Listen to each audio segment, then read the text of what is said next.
कार्यक्रम के प्रायोजक हैं श्रीमान संजय दीवान, श्रीमती रेखा देवी, पुत्र एवं पुत्रवधू श्रीमान तीर्थेश, श्रीमती प्रियंका एवं पुत्री कुमारी मोक्षा जैन, दीवान परिवार, सूरत। दौलत राम जी द्वारा लिखित यह छह डाला नामक ग्रंथ है और इस महान ग्रंथ के आधार से पांचवी ढाल के अंतर्गत वैराग्य उत्पादक 12 भावनाओं की अपनी यहाँ चर्चा चल रही थी। सब कुछ होता है, वैराग्य नहीं होता इस जीव को, विरक्ति नहीं होती। थोड़ा बहुत वैराग्य जैसा भी दिखता है तो शमशानी वैराग्य जैसा दिखता है। किसी के वियोग हो जाने पर, किसी के मरण हो जाने पर थोड़ी देर बात कर लेवे, लेकिन फिर थोड़े अभ्यस्त हो जाते हैं। कारण क्या है कि तू 12 भावनाओं का चिंतन नहीं करता। ये 12 भावनाएं जिनकी हम यहाँ चर्चा कर रहे हैं, ये 12 भावनाएं पाठ की चीज़ नहीं है, ये 12 भावनाएं गाने की चीज़ नहीं है, ये 12 भावनाएं बोलने की चीज़ नहीं है, सुनने सुनाने की चीज़ नहीं है। इन 12 भावनाओं को कहते हैं चिंतन। हे जीव, तू चिंतन कर। यदि तू चिंतन करेगा तो कुछ हासिल होगा। श्रीमद् राजचंद्र जी कहते हैं, कर विचार तो पाम। तू विचार करेगा तो कुछ हाथ लगेगा, और तू यदि विचार नहीं करेगा तो तेरे कुछ भी हाथ नहीं लगेगा। कर विचार, विचार कर, चिंतन कर कि क्या चिंतन करूं, क्या विचार करूं। तो हम यहाँ अनित्यादि 12 भावनाओं के संदर्भ में विचार कर रहे थे, जिसमें सबसे पहली यह बात कही गई कि ये जीव अपने संयोगों को, अपनी परिस्थितियों को कायम रखना चाहता है। और जब अपने संयोग और परिस्थितियों को कायम रखना चाहता है तो जगत का स्वरूप आचार्यों ने बतलाया कि सब क्षणभंगुर है, नाशवान है। जब नाशवान बतलाया तो ये कहता है कोई बात नहीं, बात तो सच्ची है, लेकिन मैं कुछ ऐसा करूंगा कि इनको बचा लूंगा। जब ये जीव उनको बचाने की भावना भाता है तो आचार्य कहते हैं तेरे बचाने से बचेंगे नहीं, अशरण है।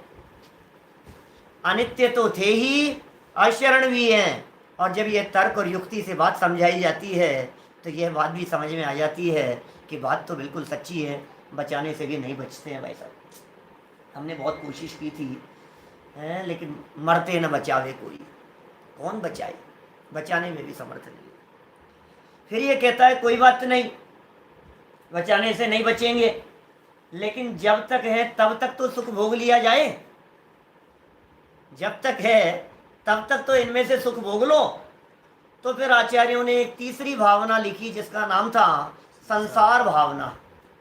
और उस संसार भावना के माध्यम से बात कही गई कि भाई तू कहाँ सुख मानने की कोशिश कर रहा है। या संसार में जीव सुखिया कोई नजर नहीं आता। इस संसार में तो सुखी जीव कोई नजर नहीं आता है। तू क्या कल्पना करता है, तू क्या विकल्प करता है, सुख मिलेगा? कहाँ मिलेगा? है कहीं सुख? और तुझे लगता है, चल तू लिस्ट बना कहाँ कहाँ तुझे सुख दिखाई देता है, तो तू महसूस करेगा कि सुख बाहर में नहीं है। सुख बाहर की किसी वस्तु में नहीं है, विषयों में सुख नहीं है, भोगों में सुख नहीं है, बाहरी परिस्थितियों में आनंद नहीं है। पहला सुख निरोगी काया आदि कितनी भी बातें कहता रहे, लेकिन सच्चाई यह है कि उसमें आनंद नहीं है। फिर ये कहता है कोई बात नहीं, हाँ नहीं होगा, नहीं होगा, हमें लग रहा है इसमें आनंद। तुम कह रहे हो ना इसमें नहीं है, तो हम कह रहे हैं हमें इसमें आनंद लग रहा है। कल कुछ लोगों के प्रश्न थे इस तरह के, अंतिम चरणों में कुछ लोगों ने बात कही थी कि पंडित जी कुछ भी कहो, तीसरे चौथे रसगुल्ले में सुख नहीं हो, लेकिन पहले दूसरे में तो आता ही है, सुख मिल रहा है हमारे को। तो पता है आचार्यों ने इसकी बात को पकड़ लिया। आप जो बात कह रहे हैं उस बात को आचार्य ने, वीतरागी संतों ने, दिगंबर संतों ने, जैन विद्वानों ने पकड़ लिया। और पकड़ करके पता है क्या कहा कि सुन, तेरी बात तो समझ में आ गई हमारे, लेकिन यदि तू पर पदार्थों में सुख मानेगा तो तेरे कर्म बंधेंगे और तुझे भोगना पड़ेगा। समझ में आ रही है क्या बात कहा? अनित्य, ऐशरण और संसार। जब संसार में भावना में ये कहा गया कि संसार में कहीं भी सुख नहीं है, तो इस जीव ने तुरंत कह दिया मुझे तो लग रहा है मैं तो भोगूंगा। तो आचार्य ने समझाया तो कैसी बात कर रहा है, जिनमें है नहीं सुख, तू भोगने की चेष्टा कर रहा है। तू यदि कोशिश करेगा तो सुख तो हाथ आएगा ही नहीं, और उल्टा ऐसे कर्म बंधेंगे जिन कर्मों का फल भी भोगना पड़ेगा। तो फिर यह नया प्रश्न ठोक देता है। ये कहता है पंडित जी कोई बात नहीं, आपको पता नहीं है हमारे घर में कितना संगठन है, भोग लेंगे सब मिल बांट करके। बड़े से बड़े संकट आए हमारे घर पे, हम सब लोगों ने मिल बांट करके भोग लिए, कोई तकलीफ नहीं है। तो आचार्यों को तुरंत बाद में एकत्व भावना लिखनी चाहिए। सुनो बात क्या है, बहुत व्यवस्थित चिंतन है, बहुत व्यवस्थित विकास है। अज्ञानी आत्मा क्या क्या विचार करता रहता है, और ज्ञानी आत्मा उनके समाधान स्वरूप एक एक भावना की रचना करते चले जाते हैं। अज्ञानी ने ये कह दिया इन विषयों में सुख बुद्धि से जो कर्म बंधेगा कोई बात नहीं, हम अपने परिवार वाले सब लोग मिल बांट करके भोग लेंगे। क्या सब मिल बांट करके भोग लेंगे हम? मीनू भाई ऐसा लगता है ना सब भोग लेंगे अपन साथ में मिल मिल करके। अरे नहीं भोग पाएगा, साथ में भोगने का विधान नहीं है हमारे यहाँ जैन परंपरा में। और तुझे लगता है कि सब मिल बांट करके भोग लेंगे, और तर्क देता है भाई साहब एक गाड़ी आई थी घर में, अकेले की थोड़ी ने, सब बैठते हैं उसमें। हमने मकान बनाया मैंने, कमाया मैंने था, अकेला थोड़ी ना रहता हूं, पूरे परिवार के लोग रहते। बाजार से फल खरीद करके लेकर के आते हैं, लाने वाला एक व्यक्ति और खाने वाले सब होते हैं, मिल बांट करके करते हैं। भाई साहब आप इस धोखे में मत रहना, हमारे घर में संगठन बहुत है और बहुत बड़ा परिवार है हमारा, और आज भी एक चूल्हे के अंदर खाना पकता है। 70 लोग हैं और 70 लोगों का खाना एक रसोई में बनता है। कितना संगठन है, आज के समय में मिलेगा नहीं ऐसा, सब मिल बांट करके तकलीफ को भोग लेंगे। तो आचार्यों ने कहा बेटा एक चौथे नंबर की भावना है, हम नहीं कह रहे हैं, आचार्यों ने लिखी है, ज्ञानियों और विद्वानों ने गाई है, तो एक बार उसका स्वरूप देख ले। बोले क्या स्वरूप है? बोले भावना का नाम है एकत्व भावना। एकत्व भावना, बोले ये क्या होता है?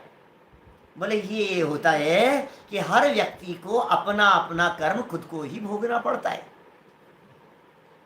साहब क्या समझ में नहीं आई बात? पढ़ ले तो मैं क्या कह रहा हूं, छठा छंद पढ़ 5वीं ढाल का तो समझ में आएगी तेरे को बात। एकत्व भावना की चर्चा थोड़ी सी, क्या कह रहे हैं दौलत राम जी, क्या है ये एकत्व भावना, और कौन सा एकत्व करके तू सुख पाएगा, और कौन से एकत्व से तेरा अनंत संसार भ्रमाएगा?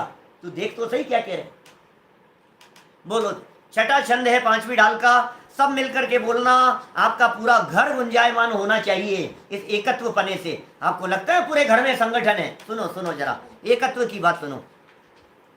शुभ अशुभ कर्म फल जेते, भोगे जिय एक ही तेते, सुत धारा होयन सीरी, सब स्वार्थ के हैं वीर। अरे भाई साहब क्या कह रहे हैं ये? सब स्वार्थी लोग हैं दुनिया में। आप गलत फहमी में मत रहना। और यदि स्वार्थ की स्थितियों को देखना हो तो आज इस कोरोना की परिस्थितियों में ये स्वार्थ की स्थिति किससे छिपी बैठी है बतलाओ मेरे को। मेरे यदि कोरोना हो जाए ना तो आज जो लोग सब मेरे को अपना अपना कह रहे हैं, क्या सब दूर भागेंगे, एक सेकंड नहीं लगेगी, ऐसे लगेगा जैसे 440 वोल्ट का करंट झटका लगने की संभावना दिख रही है। फोन करके बुला लेंगे ले जाओ इनको, फोन करके बुला लेंगे ले जाओ इनको। बोलो आप, वो ये हालत कैसी है? ये कैसा स्वार्थी जगत है? ये वस्तु स्वरूप है भाई। हर व्यक्ति को अपना अपना ही भोगना पड़ता है, किसी का किसी को भोगना नहीं पड़ता है। कर्म करें हम और फल भोगे कोई और, ऐसी अनीति यहाँ जैन परंपरा में नहीं होती है। अपने अपने कर्मों का फल सबको मिलता है, इसका नाम है एकत्व भावना। स्वैसे एकत्व, अन्यत्व की चर्चा करेंगे कल, अन्यत्व भावना की। आज एकत्व की बात बतला रहे हैं। यहां कह रहे हैं शुभ अशुभ कर्म फल जेते। क्या क्या अर्थ हुआ? शुभ कर्म और अशुभ कर्म दोनों ही प्रकार के कर्मों का फल जेते माने जितना भी है। पुण्य कर्मों का फल भी और पाप कर्मों का फल भी। जगत में ऐसी कहावत चलती है क्या, सुख के सब साथी, दुख में न को। ये जगत में चलती है। और जिनागम क्या कह रहा है? जिनागम कह रहा है सुख में भी साथी नहीं है, दुख में भी साथी नहीं है, और तू साथी बनाना चाहता है।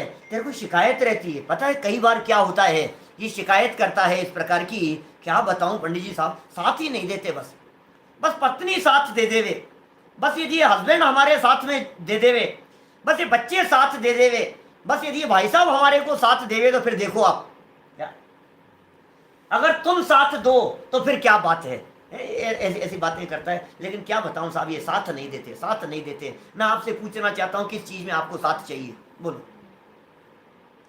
बस यही हमारे सुख दुख में साथी हो जाए, और क्या। अरे सुख दुख में साथी का मतलब तो बताओ मुझे क्या होता है। मेरे सर दर्द हो तो आप क्या चाहते हैं, मेरे पूरे परिवार के सर दर्द हो जाए? कैसा साथी चाहिए आपको? सर दर्द में साथी चाहिए ना आपको। तो मेरे सर दर्द हुआ, आपके सर दर्द नहीं हो रहा, यार ये क्या तरीका है यार। आपके भी सर दर्द होना चाहिए, थोड़ा तो साथ दो सर दर्द में। मेरे घुटनों में दर्द हुआ तो परिवार क्या साथ देवे भाई साहब, बतलाओ। मेरे पेट में दर्द होगा तो मैं ही भुगतूंगा उसे। सारे परिवार वाले मिलकर के मेरी खाट के, मेरे पलंग के दोनों साइड खड़े हो जाएंगे, बाकी कुछ नहीं कर सकते। कैसा साथ देंगे बतलाओ। और सुनो, साथ की भावना अच्छी भावना नहीं है। तुम व्यवहार में कुछ भी कहो, दादा की बहुत सुंदर लाइन है, सुनो क्या कहते हैं वो। सत्यार्थ है बस बात यह, कुछ भी कहो व्यवहार में, संयोग है सर्वत्र पर साथी नहीं संसार में। क्या व्यवहार में आप 16-16 लाइनों की भावना है, मैं तो 4 सुनाता हूं बीच में। मैं भी पूरी सुनाने बैठ जाऊं तो आपको लगेगा कि यार ये क्या। मैं तो सबको ले लेता हूं थोड़ी थोड़ी सी, जिसको जो याद हो वो देख लो। आचार्य क्या कह रहे हैं देख लो, विद्वान क्या कह रहे हैं देख लो, ज्ञानी धर्मात्माओं ने क्या कही है ये देख लो आप। सच्ची बात तो यही है, सत्यार्थ है बस बात यह, कुछ भी कहो व्यवहार में, संयोग है सर्वत्र पर साथी नहीं संसार में, साथी नहीं संसार में। संयोग तो बहुत है, साथी है क्या कोई? साथी कोई नहीं है, साथ देने वाला कोई नहीं है। और आगे की 2 लाइनें सुनो। संयोग की आराधना संसार का आधार है, एकत्व की आराधना आराधना का सार है। संयोग की आराधना संसार का आधार है। ये इनका साथ चाहिए, इनका साथ चाहिए, इनका साथ चाहिए। अरे मूर्खों को साथ चाहिए होता है, ऐसी बातें कहता है। जन्म जन्म का साथ है हमारा तुम्हारा। क्या 7-7 जन्मों के साथ की कसमें खाता है गले में हाथ डाल करके। वो कब, जब 7 फेरे लिए थे ना तब खाई थी, 7 साल बाद में तो याद भी नहीं रहेगी।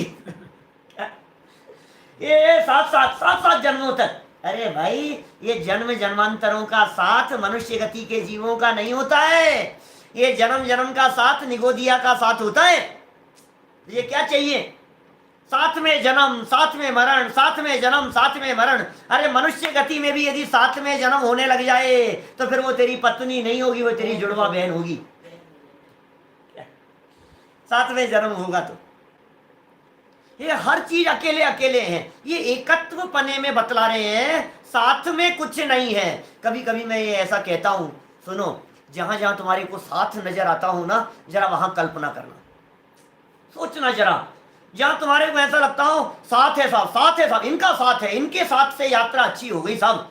500 लोगों का साथ था, इतने लोग थे साथ, कितने लोगों की साक्षी में, इतने लोगों के साथ में। अच्छा, शिखर जी की वंदना 500 लोगों ने साथ में की। वेरी गुड, 500 लोगों ने साथ में की। तो तुम क्या किसके पैर से चल रहे थे भैया? तुम जब तुम वंदना कर रहे थे, देखो निश्चय की बात तो सब अकेले अकेले हैं ही, मैं तो व्यवहार की बात कर रहा हूं अभी। मैं निश्चय की बात नहीं बतला रहा हूं, मैं व्यवहार से बात कर रहा हूं। मुझे व्यवहार से ये बात बतला दो कि आप अपने पैर से चल रहे थे कि किसी और के पैर से चल रहे थे। जब वहां सामूहिक भोजन बन रहा था और सब साथ में खा रहे थे, तो आप अपने हाथ से अपने मुंह में खा रहे थे कि किसी और के पेट में जा रहा था? बताओ। जब आप सामूहिक बैठ करके पूजन कर रहे थे, तो उस सामूहिक पूजन में क्या सामूहिक हो रहा था, ये बताओ, बोलो। सामूहिक हो रहा था, सामूहिक जाप, सामूहिक पूजन, सामूहिक सब कुछ सामूहिक हो रहा है साहब। वो हजारों लोगों ने मिलकर के सामूहिक किया। सुन भाई, हर व्यक्ति का अपना अपना होता है, इंडिविजुअल।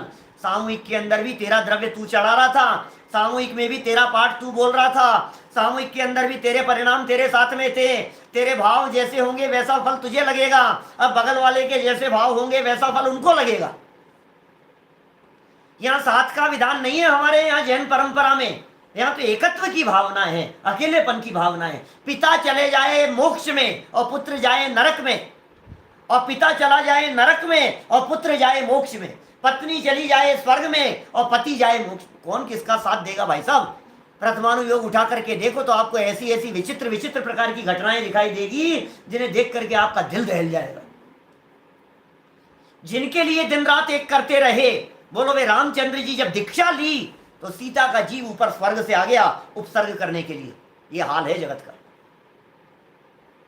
कौन किसको बचाए, कौन किसकी रक्षा, उपसर्ग करने के लिए। और रावण को संबोधन करने के लिए नरक में जा रही है। गजब हो गई बात।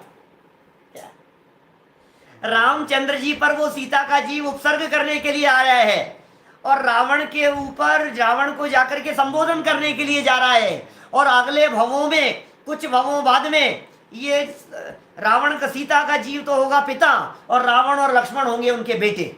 लो, और फिर पासा बदलेगा और दीक्षा लेकर के ये जाएंगे ऊपर स्वर्ग में, अनुत्तर विमानों में जाएंगे और वापस लौट करके आएंगे। रावण तीर्थंकर होगा और सीता का जीव उनका गणधर होगा। किसको साथी कह रहे हो आप? जैसे आप साथी कह रहे हो वो दुश्मन हो जाता है, जैसे आप दुश्मन कह रहे हो वो साथी हो जाता है। फल तो लेकिन अपना अपना ही भोगना पड़ता है भाई साहब। अपने अपने कर्मों का फल सबको मिलता है। इस जन्म में ना मिले, मिलेगा, मिलेगा भाई साहब। और मेरा मुझे भोगना पड़ेगा। मैं करूं, फल मिल जाए आपको। कोरोना हुआ आपको और मैंने किया जाप और मेरे जाप से कोरोना मिट गया तुम्हारा, वारे वाह। तो मेरे जाप करने का फल मुझे मिलेगा कि तुम्हारे को मिलेगा? भाई यदि जाप मैंने किया है तो उसका फल मुझे लगना चाहिए कि नहीं? कि नहीं नहीं आप जा रहे हो। ये तो अन्य मतियों में होता है भाई साहब। ये अजैनों की परंपरा जैनियों में कहां से आ गई मुझे समझ में नहीं आता है। तुम जा रहे हो शिखर जी, हमारी तरफ से भी ढोक लगाया ना। ऐसा चलता है ना समझ लोगों के द्वारा। हमारी तरफ से ढोक लगाया ना। वहां पार्श्वनाथ भगवान के पास जाकर के उनके चरणों में जब माथा टेको तो जरा संजीव गोदा का भी नाम ले लेना, तो मेरा भी वहां चल जाएगा। ऐसा पोपा भाई का राज है यहाँ। तुम शिखर जी जाकर के आए हो, हमने तुम्हारे हाथ लगा लिया, हम भी पवित्र हो गए। अरे वाह, खूब नाटक चल रहा है यार। गजब हो गई, मुझे समझ में नहीं आ रहा है ये रामायण क्या चल रही है पूरी की पूरी। कुछ हिसाब किताब नहीं है। आप करो, आपने घर में आटा पीसा और दूसरे के घर के गेहूं पिस गए अपने आप ही। ये कैसे हो गया? आप काम यहाँ कर रहे हो है और फल मिल रहा है उधर, ये कर रहा है यहाँ, उसका मिल रहा है वहां, वो कर रहा है वहां, उसका मिल रहा है वहां। क्या अनर्थ हो जाएगा पूरी प्रकृति में। पाप करने वाले पाप करेंगे और फल मिल जाएगा किसी और को, और पुण्य करेगा कोई और फल मिल जाएगा किसी और को। ये क्या क्या लफड़ा है? ये कह रहे हैं यहाँ दौलत राम जी, चैड़ाला भी यदि गहराई से ढंग से पढ़ लो तो तुम्हारा ये माइंड है ना, ये ऊपर की टॉप फ्लोर जिसमें पता नहीं क्या भरा है, ये सब साफ हो जाए। चैड़ाला तो पढ़ो। क्या कह रहे हैं यहाँ? छठा छंद है, शुभ अशुभ कर्म फल जेते भोगे जिय एक ही तेते। जे माने जो जो, और तेते माने वो, और भोगे जिय एक ही, अकेला ही भोगता है। आप अकेला अवतरे, भूदरदास जी कह रहे हैं। बोलो, बचपन से बोलते रहे हो ना आप। क्या कह रहे हैं भूदरदास जी? आप अकेला अवतरे मरे अकेला हो, या कब हूँ इस जी साथी सगा न कोई, जगत में साथी। बोलो, अकेला जन्मा है, अकेले मरेगा, किसका साथ तलाश रहा है, किसका साथ खोज रहा है। इस स्वार्थी जगत में कोई साथ देने वाला नहीं है भाई। अपने अपने, वो कहते हैं मंगतराज जी, ये तो समझ में आ गया ना। आप अकेला अवतरे माने जन्म अकेले हुआ, और मरे अकेला होए, मरेगा भी तो अकेले ही मरेगा। और यदि तू साथ चाहता हो तो बता, तेरे साथ साथ पूरे परिवार को लेकर के मर जाएं सब। क्या चाहता है? यदि तेरे को ऐसा ही अपनापन है तो तेरे कोरोना हो जाए तो पत्नी बच्चों को गले लगा लेना, साथ में लेकर के मरना। अरे नहीं नहीं नहीं, मैं काहे को ऐसा सोचूं, मैं काहे को ऐसा सोचूं, फिर काहे में साथ चाहिए तेरे को? कैसा साथ चाहिए? आप अकेला अवतरे और मरे अकेला होए। और यो कब हुए इस जीव को, कभी भी इस जीव का साथी सगा ने कोई। देखो बुद्धदास जी ने जन्म और मरण के अकेलेपन की बात तो कह दी, लेकिन उनके पास में कितने शब्द थे, 2 लाइनों में उनको एकत्व भावना समझानी थी। ये क्या कहते बताओ मेरे? सच्चाई तो यह है कि जीवन की प्रारंभिक पोजीशन को कहते हैं जन्म, और जीवन की लास्ट स्थिति को कहते हैं मरण। और जन्म और मरण दोनों अकेले अकेले कहकर के कहना चाह रहे हैं, जन्म से लेकर के मरण तक सब कुछ अकेले अकेले है। बोलो, आपने तो अर्थ ये लगाया ना लाइनों का, जन्म अकेले हुआ, मरेगा अकेले, अकेले जन्मा है, अकेले मरेगा। अरे भाई, जन्म मरण तो सारी दुनिया अकेले समझ रही है। अस्पताल में अकेले जन्मा था, घर में अकेले जन्मा था, दाई से अकेले जन्मा था, अकेले मरेगा। कहाँ मरेगा, कौन सी जगह पर जाकर के मरण होगा पता नहीं, अकेले ही मरेगा। लेकिन ये कुछ और विशेष कहना चाह रहे हैं। अकेले जन्म और अकेले मरण की चर्चा तो पूरी दुनिया के सब धर्म दर्शन वाले कहते हैं। जैन दर्शन तो ये कहता है, जन्म होने के बाद बचपन तेरा अकेला था, जवानी तेरी अकेली थी, बुढ़ापा तेरा अकेला है, जवानी का प्रत्येक पल तेरा अकेला था, बचपन और बुढ़ापे का एक एक दिन तेरा अकेला बीतने वाला है। कि नहीं नहीं, पूरा परिवार है साथ में। नहीं, फल भोगने की बात चल रही है, फल भोगने की बात चल रही है भैया, अकेले अकेले भोगने की बात चल रही है। तुझे यदि सच्ची एकत्व भावना यदि भानी है तो एकत्व पर के साथ में नहीं, यदि वो एकत्व अपने साथ में होता है, अपने गायक के साथ में होता है, तो एकत्व की वो आराधना का सार है, मुक्ति में ले जाकर के विराजमान कर देगी। अपनापन करना है तो पर के साथ में अपनापन नहीं, अपने साथ में अपनापन कर, यदि तुझे सच में अपनापन ही करना है तो। इसका नाम है शुभ अशुभ कर्म फल जेते, भोगे जिए एक ही तेते। एक एक जीव एक एक ही भोगता है, अकेले अकेले ही भोग रहा है। भोगे जिए एक ही तेते। और फिर क्या कह दिया, सुत दारा होए न सीरी, सब स्वार्थ के हैं भीरी। सुत दारा होए न सीरी। सीरी क्या होता है? सीरी क्या होता है भाई साहब? साझेदार है, साझेदार, पार्टनरशिप है भाई साहब इनकी और हमारी तो पार्टनरशिप है। अच्छा, पार्टनर है, मिल बांट करके भोगते हैं भाई साहब। जितना प्रॉफिट होता है बांट लेते हैं, जितना नुकसान होता है बांट लेते हैं। सुनो, उसमें भी जिसका जितना लिखा है ना उदय प्रमाण, उतना ही मिलेगा। तेरी ये साझेदारी, तेरी ये पार्टनरशिप सब फेल हो जाती है क्या? जिसको तू अपना कहता हुआ नजर आ रहा है वो तुझे छोड़ करके चल देते हैं। बाबूजी की पंक्ति है देवचास गुरु पूजन की, जग में जिसको निज कहता मैं, वह छोड़ मुझे चल देता है। मैं आकुल व्याकुल हो लेता, व्याकुल का फल व्याकुलता है। जग में जिसको मैं अपना कह रहा हूं वो छोड़ करके चल। इस कार्यक्रम के प्रायोजक हैं श्रीमान संजय दीवान, श्रीमती रेखा देवी, पुत्र एवं पुत्रवधू श्रीमान तीर्थेश, श्रीमती प्रियंका एवं पुत्री कुमारी मोक्षा जैन, दीवान परिवार, सूरत।